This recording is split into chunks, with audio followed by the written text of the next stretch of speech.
Bismillah, Assalamualaikum warahmatullahi wabarakatuh. Alhamdulillah, wassalatu wassalamu ala rasulillah wa ala alihi wa sahbihi ajma'in.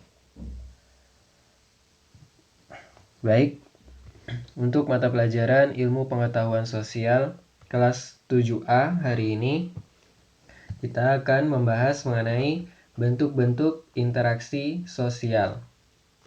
Oke. Nah, interaksi sosial itu bisa aja bersifat positif dan juga bersifat negatif.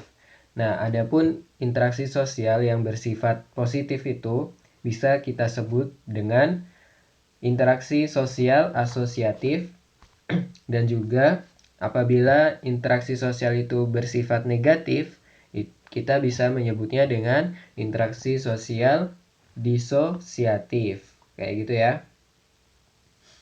Nah, kalau interaksi sosial asosiatif atau interaksi sosial positif, ini merupakan interaksi sosial yang mengarah ke bentuk-bentuk persatuan, bersekutu, atau saling mengikat.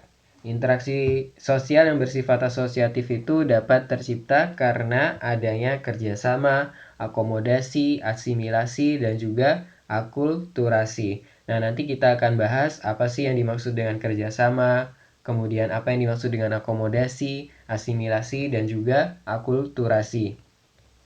Kemudian interaksi sosial disosiatif atau interaksi sosial negatif maksudnya adalah interaksi sosial yang mengarah pada suatu pertentangan, pertikaian, atau bahkan tidak menghasilkan suatu interaksi sosial.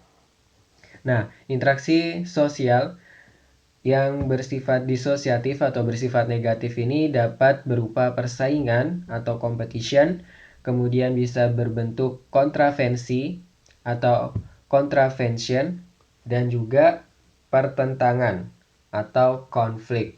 Oke, nanti kita akan bahas juga apa yang dimaksud dengan persaingan, kontravensi, dan juga konflik. Oke, selanjutnya kita akan membahas mengenai interaksi sosial asosiatif atau interaksi sosial yang bersifat positif. Tadi, interaksi sosial asosiatif bisa terjadi apabila ada kerjasama, kemudian ada akomodasi, terus ada juga asimilasi dan akulturasi. Di slide ini kita akan membahas mengenai kerjasama dan juga akomodasi. Apa sih yang dimaksud dengan kerjasama? Kerjasama merupakan proses saling mendekati dan bekerja antar individu, antara individu dan kelompok, atau antar kelompok dengan tujuan untuk memenuhi kebutuhan dan kepentingan bersama. Itu tadi ya, kerjasama itu proses saling mendekati dan juga saling bekerja antar individu atau antara individu dengan individu, dan juga bisa antara individu dan kelompok, bisa juga antar kelompok atau antara kelompok dan kelompok dengan tujuan untuk memenuhi kebutuhan dan kepentingan bersama. Mungkin bisa kita lihat dalam keseharian kita, contohnya misalnya kerja bakti gitu. Ya kan? Kerja bakti kita bekerja antara individu dengan individu untuk apa tujuannya? Untuk menghasilkan kebersihan di lingkungan sekitar kita, kayak gitu misalnya ya. Kemudian selanjutnya adalah akomodasi. Apa sih yang dimaksud dengan akomodasi? Oke, akomodasi itu merupakan proses penyesuaian sosial antara individu dan kelompok-kelompok manusia untuk meredakan pertentangan atau pertikaian. Oke. Jadi, misalnya ada konflik, ada pertikaian antara individu atau antar kelompok dengan kelompok. Nah, salah satu kelompok atau salah satu individu ini berusaha untuk melakukan akomodasi, untuk melakukan atau meredakan pertentangan atau pertikaian yang ada sehingga akan terjadi interaksi sosial yang positif, sehingga tidak terjadi konflik atau pertikaian. Kayak gitu ya. Jadi ini akomodasi lebih cenderung ke usaha individu atau kelompok untuk meredakan pertikaian atau pertentangan. Nah, akomodasi ini juga bisa dilakukan antara pihak ketiga. Misalnya ada satu atau dua kelompok atau dua individu yang sedang bertikai, kemudian ada orang ketiganya yang berusaha untuk meredakan pertentangan atau pertikaian yang terjadi antara dua kelompok atau dua individu tadi yang bertikai ya. Oke, kayak gitu. Selanjutnya kita akan membahas mengenai asimilasi dan juga akulturasi. Apa sih yang dimaksud dengan asimilasi? Nah, asimilasi ini merupakan proses sosial yang timbul bila ada kelompok masyarakat dengan latar belakang kebudayaan yang berbeda saling bergaul secara intens. Ini salah ketik ya, harusnya intens dalam jangka waktu yang lama sehingga kebudayaan asli yang mereka miliki lambat laun berubah membentuk kebudayaan baru. Misalnya, contohnya ada teman kalian nih yang dari luar Pulau Jawa misalnya ya. Mereka punya kebudayaan yang berbeda dengan kalian yang ada di Jember yang memiliki kebudayaan ya seperti kebanyakan orang di Jember. Tapi karena teman kalian yang dari luar pulau ini sekolah di Jember, sehingga mereka lama-kelamaan itu berubah kebudayaannya, mengikuti kebudayaan yang ada di Jember. Karena mereka lama di sini, terus lama berinteraksi dengan orang-orang Jember, kemudian sering banget berinteraksi dengan warga atau orang-orang Jember, sehingga kebudayaan yang ada di Jember ini ditiru, kemudian akhirnya bisa menjadi budaya baru yang dia miliki dalam kepribadiannya. Seperti itu ya. Sehingga kebudayaan yang lama atau kebudayaan dari daerah aslinya itu lambat laun akan berubah menjadi kebudayaan dari warga Jember kayak gitu. Oke, selanjutnya adalah akulturasi. Nah, apa sih akulturasi itu?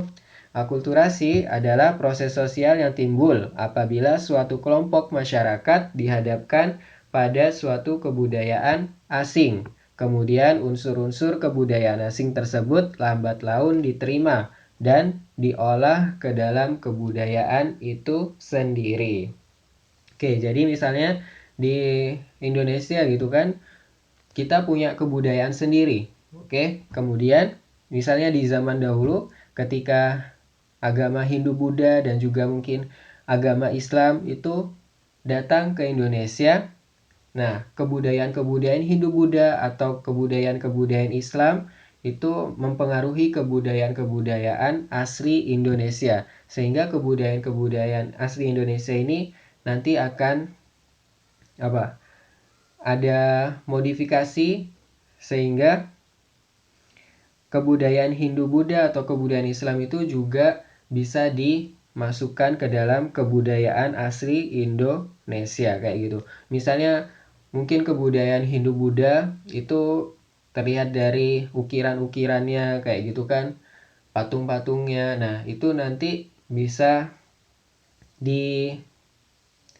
diterapkan di kebudayaan asli Indonesia kayak gitu. Misalnya ada kebudayaan asli Indonesia, ada wayang kayak gitu kan. Nah, nanti ada tuh cerita-cerita dari wayang tersebut mengenai cerita-cerita mengenai Hindu-Buddha atau mengenai masuknya Islam ke Indonesia kayak gitu.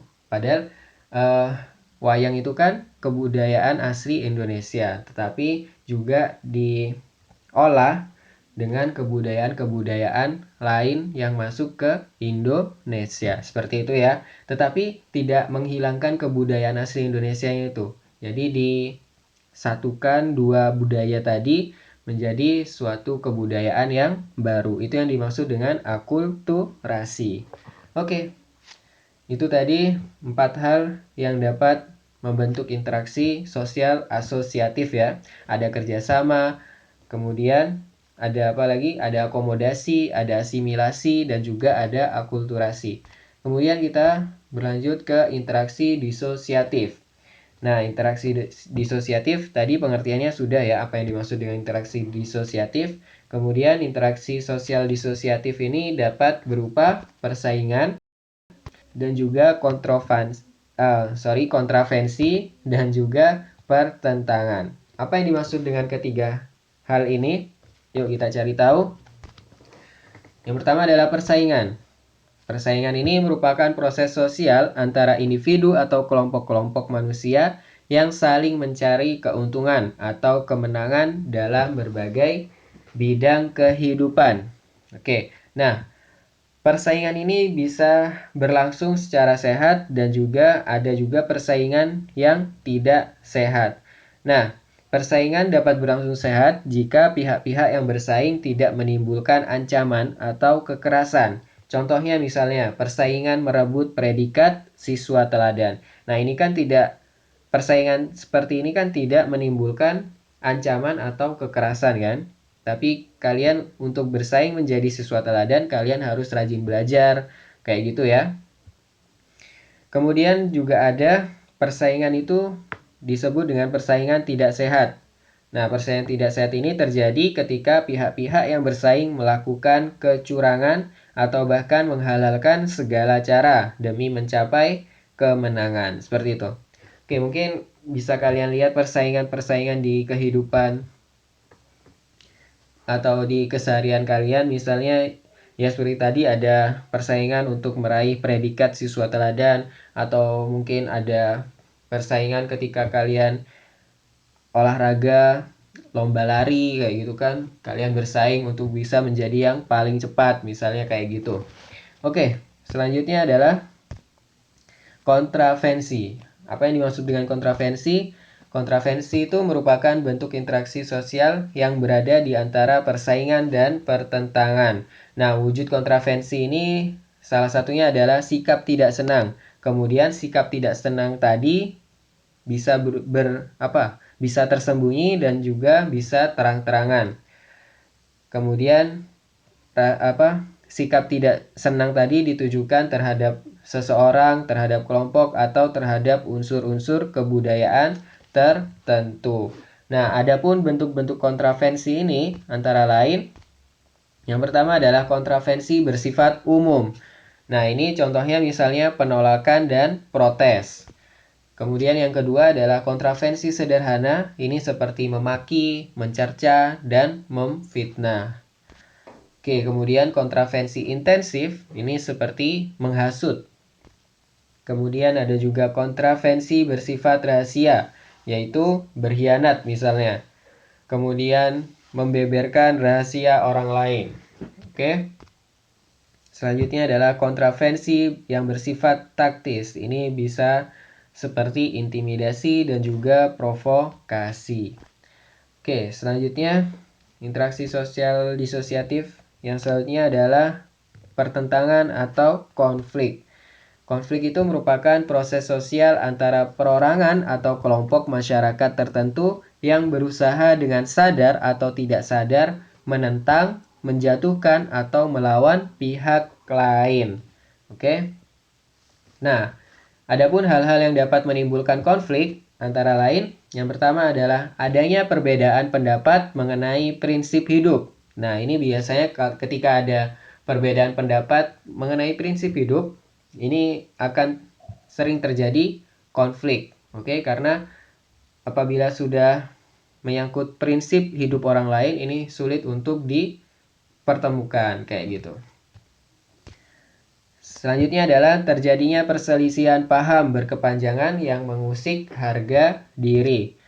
Kemudian yang ketiga, timbulnya benturan kepentingan mengenai suatu objek yang sama. Oke. Kemudian yang selanjutnya adalah berbeda sistem nilai dan norma dari kelompok masyarakat yang berbeda kebudayaan. Oke.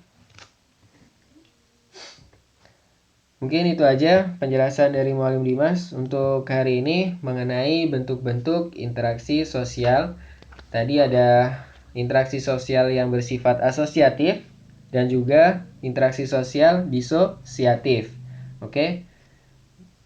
Interaksi sosial asosiatif itu dapat terjadi apabila adanya kerjasama, kemudian adanya akomodasi, ada asimilasi, dan juga akulturasi. Nah, apabila interaksi sosial disosiatif, ini dapat berupa persaingan, kemudian kontravensi, dan juga konflik. Kayak gitu. Kalau asosiatif tadi lebih ke interaksi sosial yang mewujudkan persatuan, kayak gitu ya. Kemudian bersekutu atau saling mengikat. Apabila yang disosiatif ini interaksi sosial yang mengarah pada suatu pertentangan, pertikaian, atau bahkan sama sekali tidak menghasilkan suatu interaksi sosial. Mungkin itu aja dari Mualim Dimas. Terima kasih atas perhatiannya. Barakallahu fikum. Wassalamualaikum warahmatullahi wabarakatuh.